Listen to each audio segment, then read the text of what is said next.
오늘 하나님께서 우리에게 주시는 말씀 보겠습니다. 창세기 15장 1절에서 14절까지의 말씀입니다. 이후에 여호와의 말씀이 환상 중에 아브라함에게 임하여 이르시되 아브라함아 두려워하지 말라. 나는 내 방패요 너의 지극히 큰 상급이니라. 아브라함이 이르되 주 여호와여 무엇을 내게 주시려 하나이까. 나는 자식이 없사오니 나의 상속자는 이 다메섹 사람 엘리에셀이니이다. 아브라함이 또 이르되 주께서 내게 씨를 주지 아니하셨으니 내 집에서 길린 자가 내 상속자가 될 것이니이다.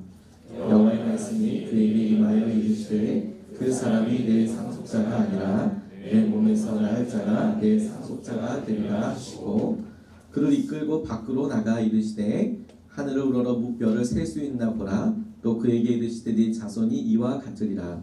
아브라함이 여호와를 믿으니 여호와께서 그를 그의 의로 여기시고 또 그에게 이르시되 나는 이 땅을 내게 주어 소유를 삼게 하려고 너를 갈대아인의 우르에서 이끌어낸 여호와니라. 그가 이르되 주 여호와여 내가 이 땅을 소유로 받을 것을 무엇으로 알리이까. 여호와께서 그에게 이르시되 나를 위하여 3년 된 암소와 3년 된 암염소가 3년 된 수장과 산비둘기와 집비둘기 새끼를 가져올지니라. 아브라함이 그 모든 것을 가져다가 그 중간을 쪼개고 그 쪼갠 것을 마주 대하여 놓고 그 새는 쪼개지 아니하였으며 솔개가 그 사체 위에 내릴 때에는 아브라함이 쫓았더라.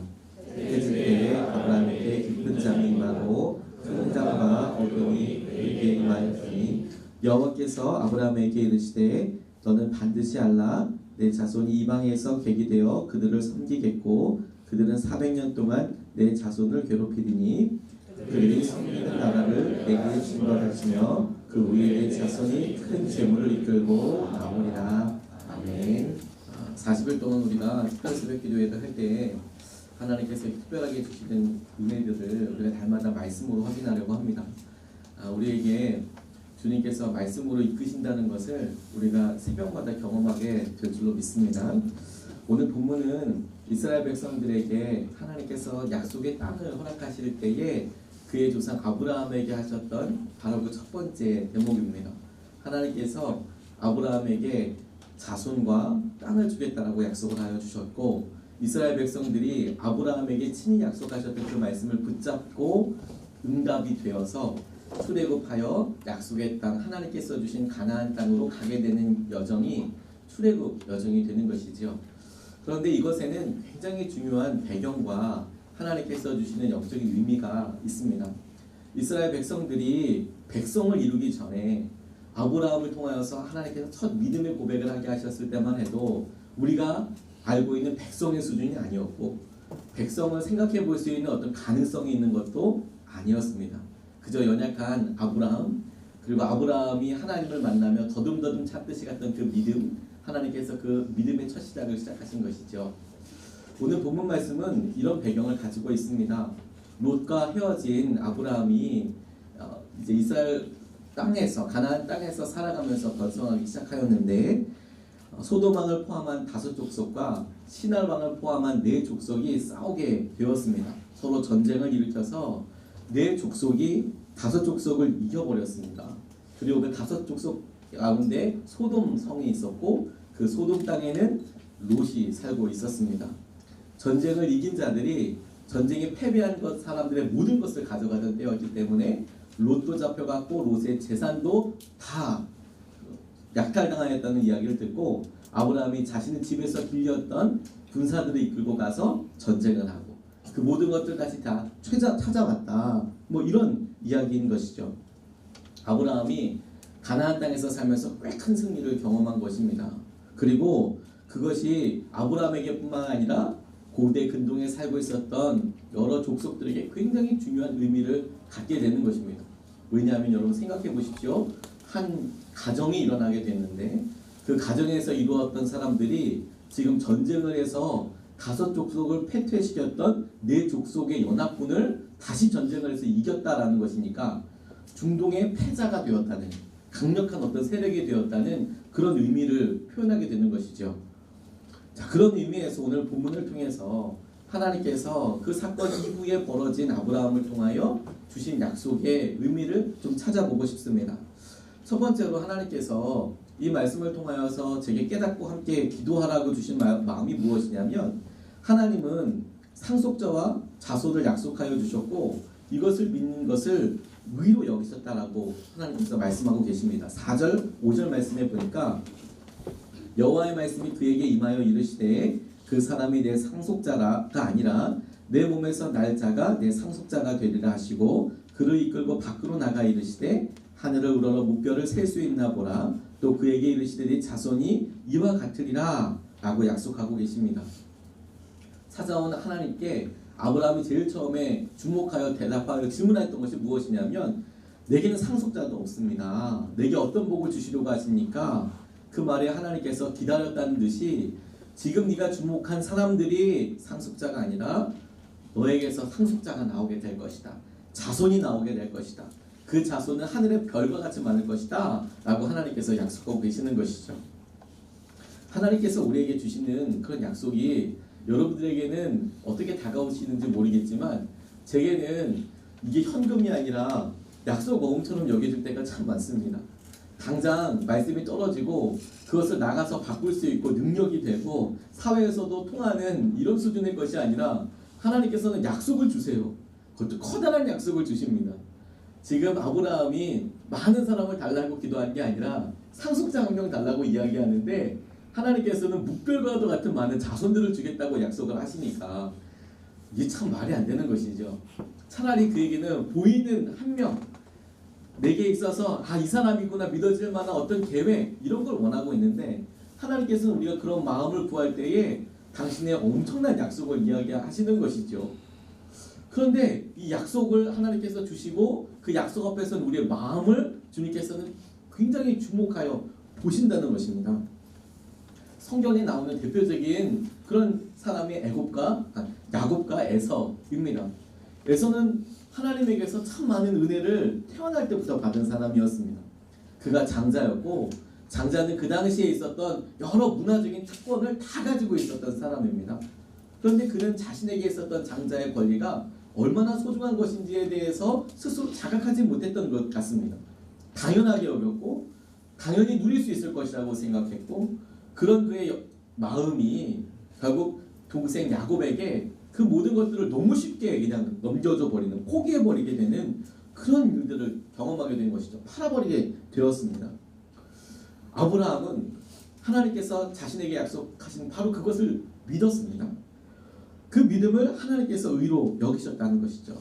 그런데 6절 말씀에 보니까 아브라함이 여호와를 믿으니 여호와께서 이를 그의 의로 여기셨다라고 말씀하셨는데 하나님께서 하실 수 있는 일들에 대해서 우리의 믿음으로 반응하는 것을 하나님이 의로 여기신다.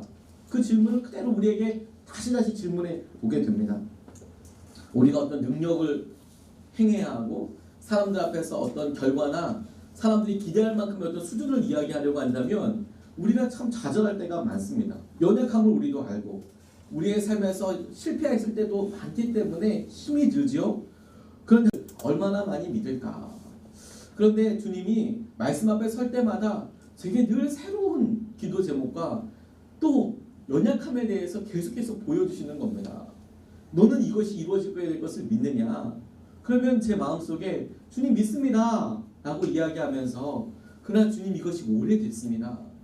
주님 이것이 날마다 무너지는 것 중에 한 가지입니다 라고 여전히 솔직하게 대답하게 되는 것이죠. 그런데 주님께서 말씀으로 콕 집어서 이야기하고 있을 때에 우리에게 믿으라고 이야기하는 것을 보니까 너는 네 앞에 약속된 그것을 믿느냐? 그것을 믿었느냐? 라고 이야기하는 것이 아니라 너는 여호와 하나님을 믿느냐? 하고 믿고 말씀하고 계신다는 것을 주목하게 되었어요. 아브라함이 여호와 하나님을 믿었던 것입니다. 하나님께서 하신 말씀에 대하여서도 그가 들었지만 그가 그렇게 하나님께서 엄청난 것을 약속하실 때에 따르고 나아갈 수 있었던 것은 자기에게 말씀하신 하나님을 믿었던 것이죠. 주님께서 우리의 믿음의 연약함까지도 아십니다. 그러니 우리가 마음을 열어 주님께서 시작하게 하실 그 하나님을 눈을 떠 보게 하시는 것, 그게 바로 믿음인 것이죠. 은혜로 주신 것들을 믿는 것을 주님께서는 의로 여기십니다. 두 번째로 주님께서 우리에게 말씀하시는 것이 무엇이냐면 하나님께서 땅을 약속하여 주셨고 말씀대로 이루어질 과정을 가게 하셨다라는 것입니다. 7절 말씀에 보면 또 그에게 이르시되 나는 이 땅을 내게 주어 소유를 삼게 하려고 너를 갈대아인의 우르에서 이끌어낸 여호와라고 친히 말씀하고 계십니다. 하나님께서 믿음을 의로 여기셨다고 말씀하셨습니다. 아브라함에게 하나님께서 네가 상속자를 갖게 될 것이다. 그 상황에서는 도저히 믿을 수 없는 것을 이야기했는데 아브라함이 그 상황에 대해서는 하나님을 바라보고 하나님을 신뢰하고 믿었다라고 성경은 말씀하고 있었지요. 그런데 8절 말씀에 이렇게 아브라함이 이야기하고 있는 겁니다. 주 여호와여 내가 이 땅을 소유로 받을 것을 무엇으로 알리까? 아니 별과 같은 자손을 주시겠다고 이야기할 때는 아멘이라고 이야기할 수 있었는데 내게 땅을 주겠다라고 이야기하니까 어떻게 그것을 알 수 있겠습니까? 라고 되묻고 있는 것이죠. 제게 이것이 참 고민이 많이 되었습니다. 그런데 고민이랄 거야 없는 것이 바로 제 삶에도 적용이 되더라고요. 그리고 이렇게 아브라함의 심정으로 제게 이해가 되어졌습니다. 성경에는 쓰여 있지 않지만 아브라함의 심정이 지금 이런 게 아닐까라고 깨달아졌습니다. 성경에는 아브라함의 믿음이 어떻다라고 나와 있지 않지만 지금 아브라함이 방금 치렀던 것이 전쟁입니다. 그가 승리를 경험했습니다. 그러나 그 승리의 과정들을 보니까 만만치 않은 대가들이 있는 것이죠. 그가 어떤 과정을 겪었는지 어떤 두려움을 겪었는지 첫 전쟁을 통해서 알았습니다. 이 땅을 소유한다는 것이 그냥 되는 것이 아니라 전쟁을 통해서 되는 것이죠. 아브라함이 바로 그 첫 번째 전쟁을 한 것이었으니까요. 하나님께서만 해줄 수 있는 믿음에 대해서 하나님께서 당신을 바라보라고 이야기하면 의외로 주님 이것을 해주실 것을 믿습니다라고 이야기하는데 자신이 스스로 승리해서 쟁취해야만 하는 것에 대해서는 이것을 믿으라라고 이야기하면 의외로 사람들이 자신의 경험과 상황들을 더 크게 바라보게 된다는 것을 하나님께서 말씀을 통하여서 보게 하여 주셨습니다. 그렇게 하나님께서 네 삶에서 사업의 영역에서 네가 보고 있는 자녀들과 가정에 있어서 재정에 있어서 하나님께서 하실 것을 믿으라 라고 이야기하면 그동안에 우리가 해왔던 경험들이 먼저 보이는 것이죠. 어떤 대가지불이 있어야 하는 것들이 보여지게 되는 것이죠. 그러니까 믿음의 확증을 구하더라는 것이죠. 그게 더 안 믿어지더라는 것이죠. 그런데 하나님께서 이 두 가지 모두를 우리에게 주신 축복 가운데 꼭 접어주셨다는 것이 함께 해주셨다는 것이 제게 너무너무 감사했습니다. 우리의 삶이 믿음을 요구해야 하게 될 때 이거 여러 번 해보았습니다. 주님 저는 이런 길을 전에 해봤습니다. 그런데 그렇게 되지 않던 걸요. 그게 우리의 삶의 한계가 되던 걸요. 이게 우리의 수준이죠. 그러니까 안 믿어진다고 이야기할 때 하나님께서는 우리에게 전혀 다른 것을 약속하여 주셨습니다. 이렇습니다. 13절 14절 말씀에 이렇습니다. 여호와께서 아브라함에게 이르시되 너는 반드시 알라. 내 자손이 이방에게 개게 되어 그들을 섬기겠고 그들은 400년 동안 내 자손을 괴롭히리니 그들의 섬기는 나라를 내가 징벌할지며 그 후에 네 자손이 큰 재물을 이끌고 나오리라 라고 말씀하셨습니다. 약속을 구하는 아브라함에게 하나님께서 정말로 당시에 약속하던 약속의 어떤 문화적인 표징을 통하여서 재물들을 쪼개놓고 그리로 왔다 갔다 하시며 약속을 깨는 사람은 이와 같이 처참한 죽음을 당하게 될 것이다. 그렇게 약속을 했는데 하나님이 친히 그와 같이 재물을 쪼개놓고 보여주셨습니다. 그리고 약속하신 내용이 무엇이냐면 네 자손들이 어려움을 당하게 될 것이다. 그런데 내가 그들을 구원할 것이다 라고 말씀하셨던 것이죠. 근데 여러분 그 약속하신 내용을 보면 이게 축복 같습니까? 이게 어떤 것 같습니까? 고생하겠다는 내용이 있는 것입니다.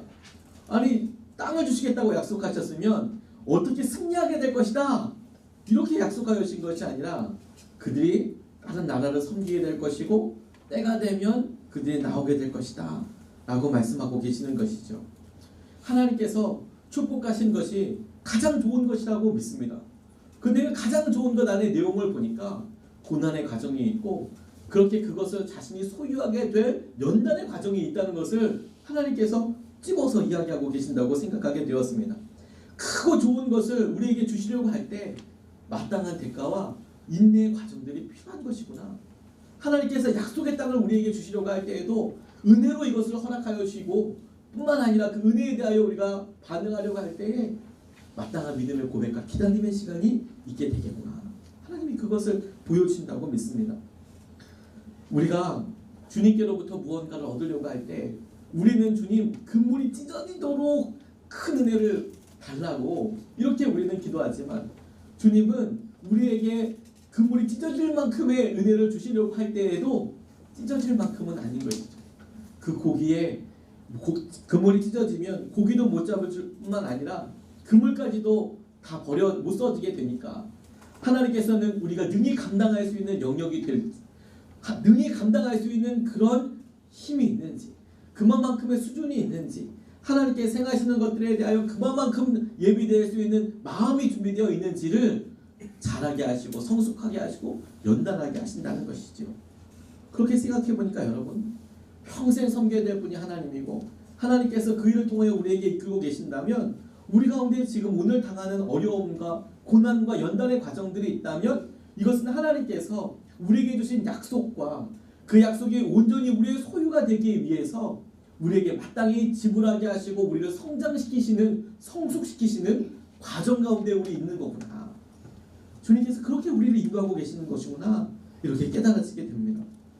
은혜와 기다림이 합쳐져서 주님의 온전한 계획이 이루어지는 것입니다. 그런 의미에서 고난은 자손과 땅을 동시에 소유하게 되는 하나님의 지혜이고 하나님께서 준비하신 비밀한 과정이 될 것입니다. 주님께 마땅히 겪어야 할 과정이 있다면 주님 이거 피해가도록 해주십시오라고 기도할 것이 아니라 주님 능히 주님과 함께 이것을 가게 하여 주십시오. 주님께서 주신 약속에 대하여 주님 우리가 문제가 아니라 하나님만 바라보게 해주십시오. 하나님 과정을 우리가 겪어야 한다면 하나님 주님과 함께 이를 기쁨으로 가게 해주십시오. 두려워하지 않게 하여 주시옵소서.